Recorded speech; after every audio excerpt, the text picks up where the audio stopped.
সকালে সভ্যতা শেষ করে দেওয়ার হুঁশিয়ারি, সন্ধে সাময়িক যুদ্ধবিরতি ঘোষণা।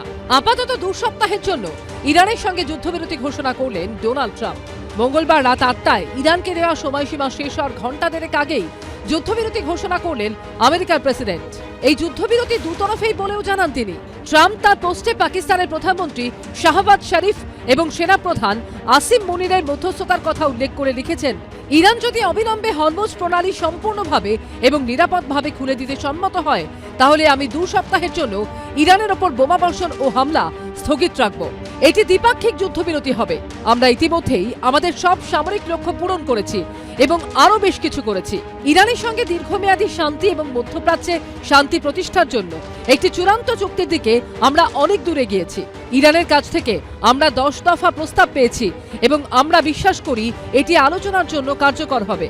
পাকিস্তানের মাধ্যমে ইরান আমেরিকার কাছে যে 10 দফা প্রস্তাব দিয়েছে সেগুলি হলো, আমেরিকাকে আগ্রাসন না চালানোর প্রতিশ্রুতি দিতে হবে, হরমুজ প্রণালীর সম্পূর্ণ নিয়ন্ত্রণ থাকবে ইরানের হাতে, ইরানের ইউরেনিয়াম সমৃদ্ধকরণ মেনে নিতে হবে, ইরানের উপর থেকে প্রত্যাহার করতে হবে সব নিষেধাজ্ঞা, রাষ্ট্রপুঞ্জের নিরাপত্তা পরিষদে নেওয়া ইরান বিরোধী সব প্রস্তাব বাতিল করতে হবে, IAEA বা আন্তর্জাতিক পরমাণু সংস্থায় তাদের বিরুদ্ধে নেওয়া সব প্রস্তাব খারিজ করতে হবে, ইরানকে ক্ষতিপূরণ দিতে হবে, ইরান থেকে আমেরিকার সেনাবাহিনী প্রত্যাহার করতে হবে, ইরান এবং তার সহযোগী দেশ যেমন লেবাননের বিরুদ্ধে হামলা বন্ধ করতে হবে।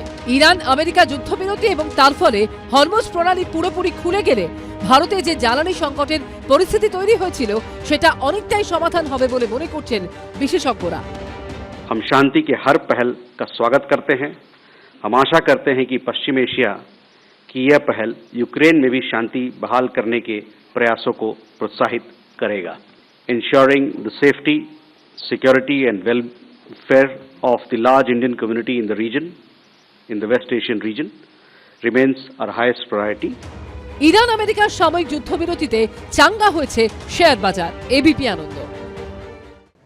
তৃণমূলের ডাকাবুকো নেতা রাজনৈতিকভাবে যথেষ্টই পাওয়ারফুল, তাই তৃণমূলের গড় দক্ষিণ 24 পরগনায় তাদের হাতছাড়া হওয়া একমাত্র আসন ভাঙড় পুনরুদ্ধার করতে দল ভরসা করেছে শওকত মোল্লার উপর।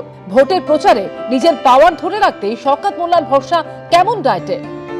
সকালে যখন বেরোই তখন কর্মীরা মিছিল শুরু করলেই বা প্রচার শুরু করলেই ডাব দেয়, রাস্তায় ডাবের জল দেয়, বিভিন্ন ধরনের লেবু শরবত দেয়, এইগুলোই চলে। সকালে কিছু খাই না, সকালে ওই একটু ডাবের জল, 1 কাপ চা খেয়ে বেরিয়ে পড়ি, আবার এই দুপুরে 12টা 1টা কখন খাওয়া হয় কখন হয় না, আবার রাত 12টা 1টায় ফিরি। শওকত মোল্লার দিন শুরু হয় দুধ চা আর বিস্কুট দিয়ে। একটু বেলার দিকে তরমুজ, শসা বা অন্য কোনো ফল খান।